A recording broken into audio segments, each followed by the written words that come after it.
Nicklaus, destined to become one of the country's greatest golfers. Nicklaus rips it out. It's in. There's another bird. That should sew it up for Nicklaus.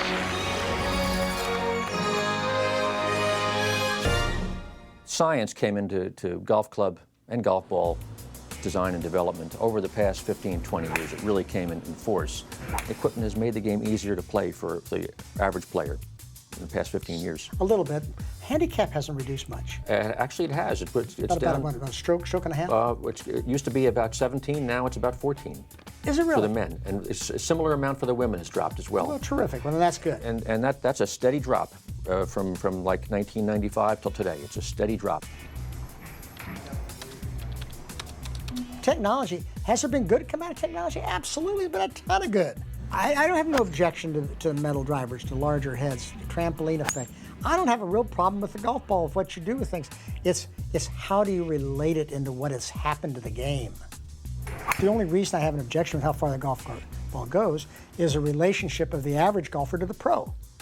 And today, you know, you're saying you want them to play the same equipment. You couldn't be any further away from it, because the average golfer cannot make the golf ball go what the pro can make it go. 20 years ago, there wasn't 20, 25 yards difference between the pro and a good amateur player.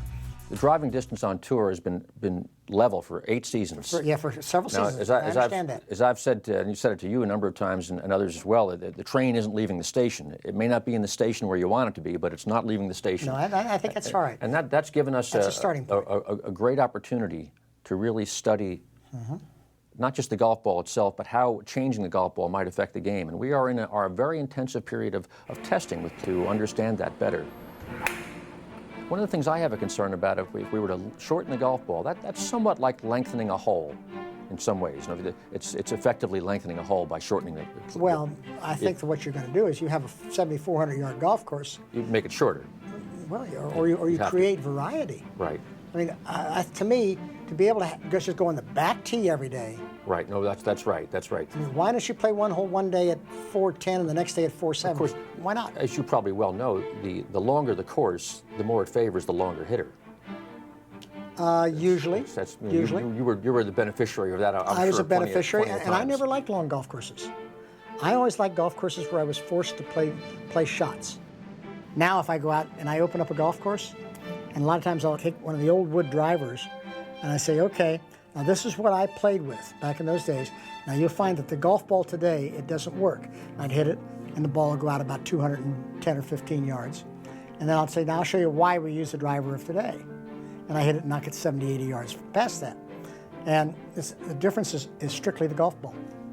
Certainly, technology has been a great thing for the game. I certainly am not opposed to that whatsoever. I'm not either. And it's been our mission, certainly at the USGA, to control that technology, not have it come in. It's come in leaps and bounds far faster than it ever did through its history. That's right. And it's really our mission to be able to responsibly control that.